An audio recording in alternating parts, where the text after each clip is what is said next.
अरे कोई कह नाही कोई हो कोई कह नाही,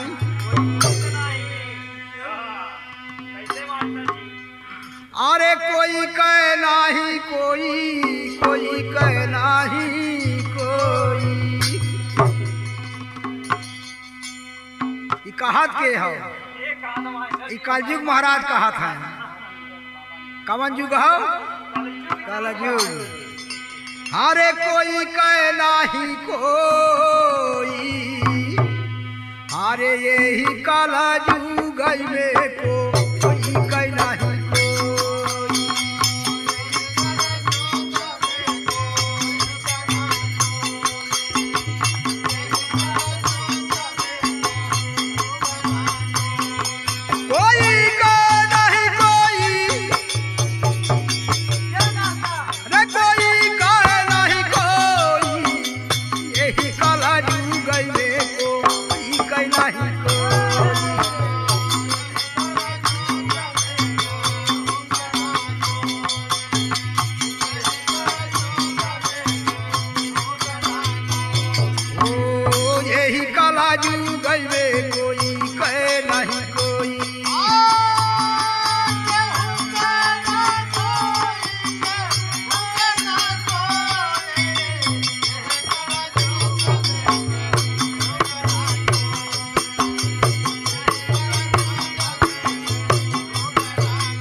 अपने बेटुआ मुँह निहारे, हमारे बेटुआ दिहाड़ी सियाल बेटुआ मुँह सुखल हो, मेहरजुआ कहा जौन कमा गया गठरिया हम दे दे, खा चाहे जिन खा ओकर ठेकेदार हम ना है। ओ माई जो है कोटरी में हरिया जो है गाठारी,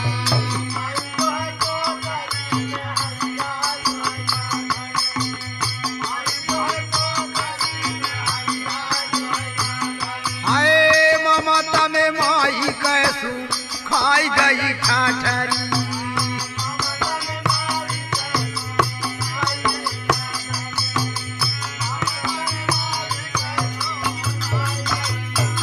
ओ माई मरे जीवन के,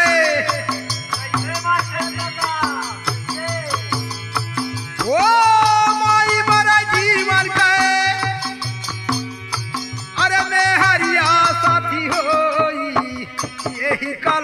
जुग में कोई कहे नहीं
याद कोई साखी न बुझाई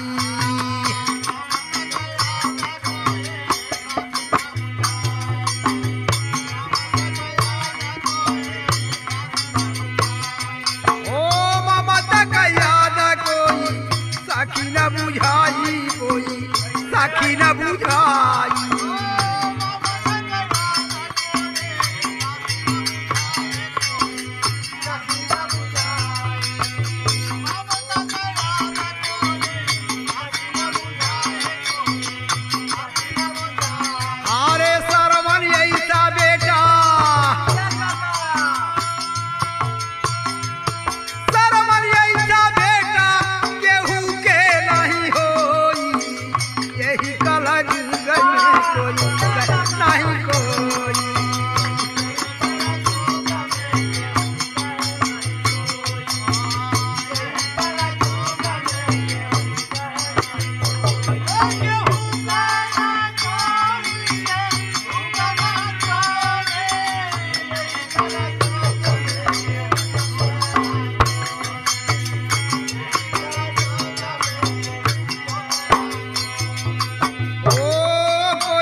के हो समझाई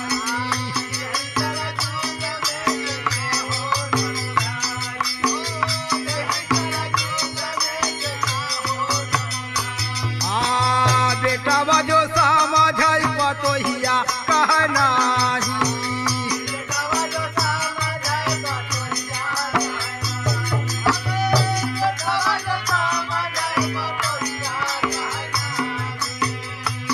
ओ बेटा बाजो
लगाई। अरे बिना गुरु के अब ज्ञान नहीं होई, अरे यही काल जुगावे को